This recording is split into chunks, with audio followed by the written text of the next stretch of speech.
Welcome to the fourth segment of the fifth lecture on duties and rights. I'm going to talk in this segment about contractual and property rights. Start with contracts, and I want you to notice the connection between contracts and promises. A promise is a pledge to someone to supply something, a good or service, probably in the future. An ethically permissible promise, it creates a moral duty and therefore a right, a duty that the promise giver owes to the person, the promisee, the person to whom the promise is given, producing in the promisee, over here, a right against the promise giver. And notice that this promises are something that we can talk about as ethical, because think back to Kant. Remember, Kant thought that the only good decisions were decisions that were motivated by obedience to the right principles. The way you determined which principles were good ones, the categorical imperative, was to think about bad ones, really. So, should you keep promises? Well, ask, is it permissible to break a promise? If everyone breaks a promise, not only do you get, as the indirect utilitarian would say, a bad state of affairs for everybody, bad welfare issues, you also get, as Kant says, a certain form of incoherence. If it's permissible for everyone to break their promises, then the whole institution of promise keeping collapses. No one will ever be able to borrow money or do anything, make contracts or do anything again, because nobody will believe in the promises. Okay, so there's an ethical foundation to the keeping of promises, and promises provide the foundation of contracts. Contracts are formed out of two promises, a legally enforceable offer and a legally enforceable acceptance. Both of them are promises. A promise to supply something on some condition, and the acceptance is the promise to meet that condition. A contract is the conjunction of those two things. One person offers to supply X on condition Y, the other person accepts by saying, I will meet condition Y. They now have a contract. Even if they haven't got it in writing, actually, in most law, they've got a contract. Legal contracts are two legally enforceable promises, an offer and acceptance, and it therefore creates two specific, because it's just between the two people who form the contract, and their legal rights because they're legally enforceable. They might also be moral rights, because in making their promises, as long as those promises were ethically permissible, not unfair promises to do something bad, then we have one for each person in the contract, moral rights, and they're specific because they're owed to one another. They're not owed generally. We can have ethically impermissible contracts, and they're sort of void or immoral. They may involve unfair contracts where one party has more information than the other, or huge differences in bargaining power, or lack of information disclosure. All sorts of things can go wrong ethically as legally with the formation of contracts. The big thing, though, is that business is largely about contractual obligations between people. This is the foundation of business activity, and business ethics, therefore, has a role in critiquing contracts, because contracts are at basis promises, and promises are at basis an ethical institution. Now I want to turn to the notion of property rights. If you think back a little bit, remember when we were talking about the dilemmas of cooperation that face people in self-interested ethical egoists, we noticed that the way for ethical egoists to get out of their prisoners' dilemmas was often to enforce property rights and enforce contracts. And this is where we are now. We're looking at the enforcement of, or the nature of these property rights and the nature of contractual rights. First thing about property that you should remember is that property is not a thing. I mean, you might have a thing like this pen and it is a piece of property. We might say it's my property. Well, that's not actually quite true, and I'll explain, because this isn't actually a pen. In fact, property is much more complex, just as what this is, though you probably can't easily tell, is a device for writing on a tablet by which I can make marks to indicate what I want to do, what I want you to pay attention to on the screen. And the complicating factor is not that this is just not actually just a pen, but right now its ownership is divided. I bought it, so in that case I would be the obvious owner. But I actually I took it to the university, and I took the slip from Best Buy, took it over to the university and said, look, I'm using this to prepare these lectures for this course. Would you like to reimburse me for this pen? And they said yes. So at some point they're going to give me some money for this pen, and then I will have in effect sold them this pen. Yet I still retain a bunch of rights in this pen. I will still have the right to possess this and manage it and use it. I can use it to communicate with you, right? This is what it's for, and I have that use and I have the possession of it, but I can't actually sell it. I can't give it to somebody else. I can't sell it for $50 to somebody else and keep the $50. The ownership, you see, is a bundle of rights.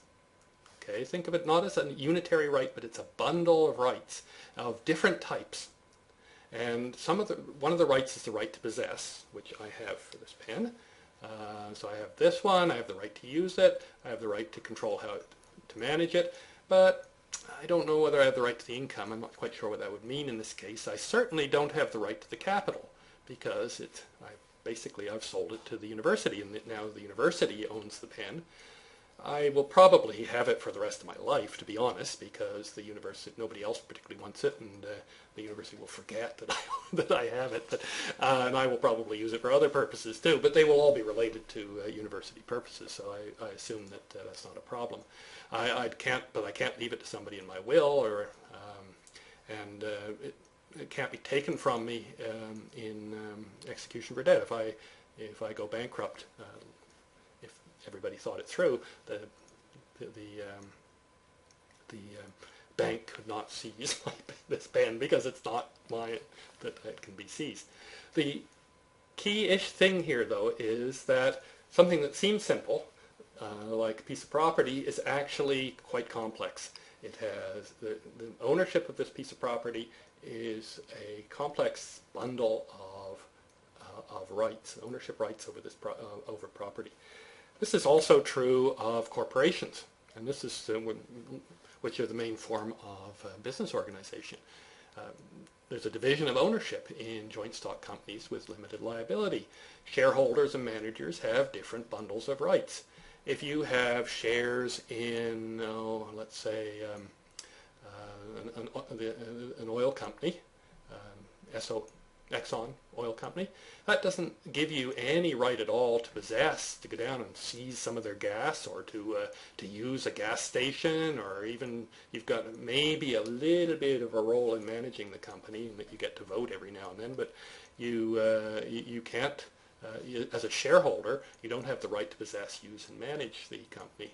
But you do have the right to the income, and you do have the right to sell your share in that portion of Exxon oil company that you own, and nobody can really take it away from you. You can leave it to somebody, and it's yours for as long as you like.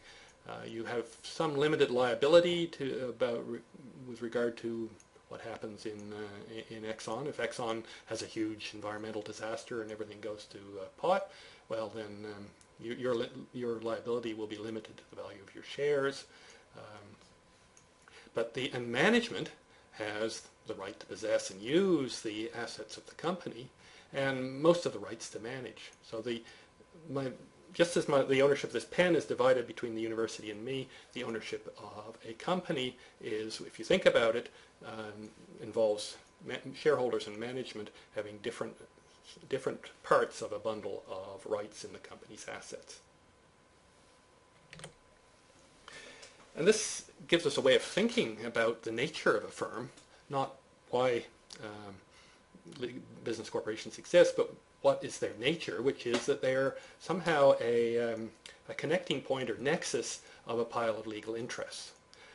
It's usually, expression is usually a nexus of contracts, but I think it's a little bit wider than that, because some of the interests, legal interests, are ownership rights, and some of the legal interests are legal contracts.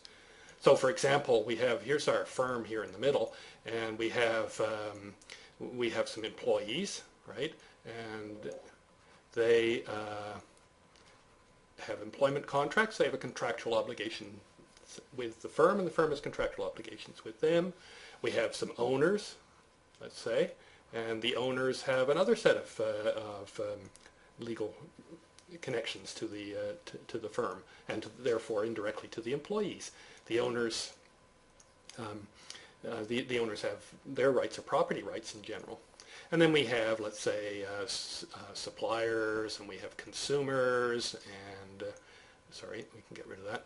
And so on. And these all have all these types of firms or people or whatever have contractual connections to the firm. And somehow the firm is the nexus, the intersection of this whole pile of different legal interests, with contracts with different people and ownership rights with managers and shareholders.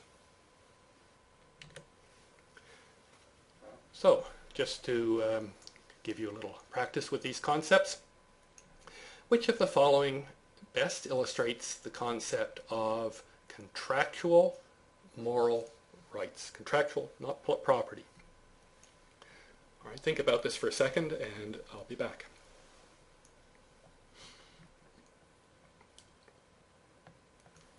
Okay, let's go through these. Anne has a right to use her $100 as she wishes.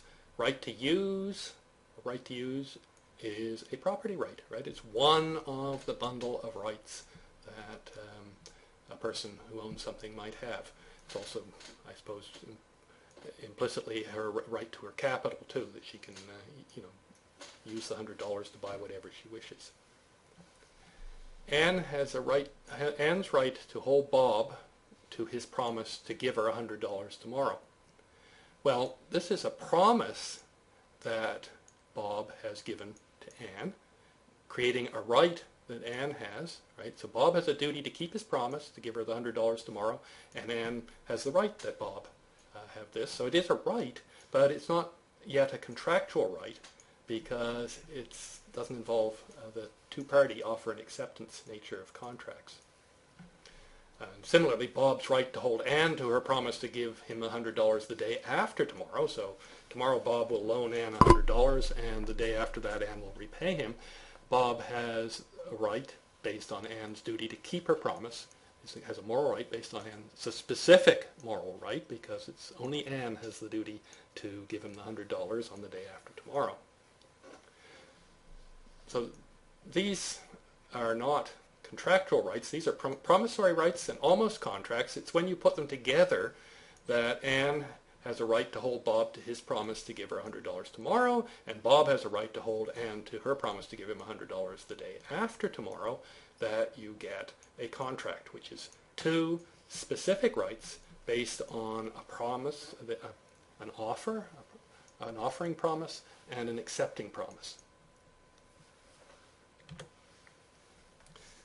Okay, I will